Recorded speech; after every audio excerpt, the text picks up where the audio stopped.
C'est à quelques pas de la célèbre place rouge de Moscou qu'un artiste plutôt singulier était exposé depuis le début du mois. L'artiste Alexei Beliaev-Gintoft a imaginé la capitale russe dans un futur proche de la science-fiction. Diplômé d'architecture, il crée des toiles en 3D.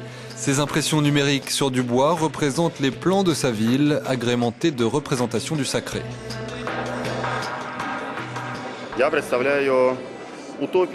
Je représente une utopie, un lieu qui n'existe pas, le topos en grec. Et ce n'est pas seulement la présentation d'une utopie, mais aussi un appel au rêve, à quelque chose d'irréel.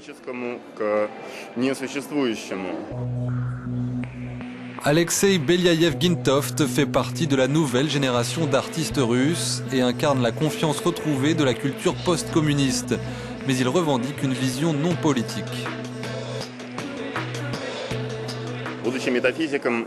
En tant qu'artiste métaphysique, je ne suis pas littéralement impliqué en politique. J'essaie de garder de la distance, même si c'est parfois difficile, quand la réalité attaque et qu'il faut répondre.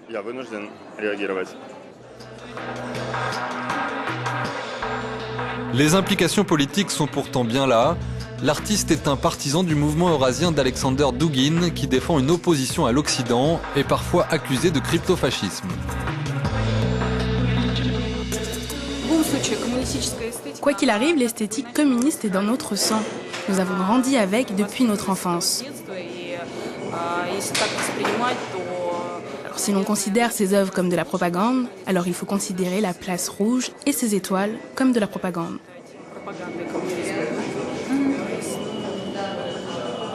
En tant que spectatrice, je ne vois ici aucune propagande.